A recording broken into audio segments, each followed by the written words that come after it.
Elite athletes want to be closer to what fuels them. So we built them a gym behind the milk section.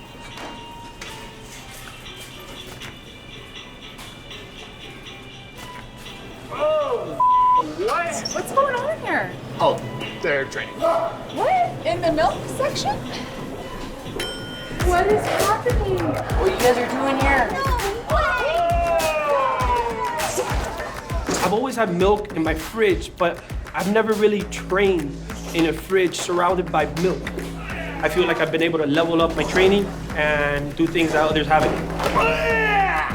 No, they're training back there. It's a full gym. Hey guys, keep it up.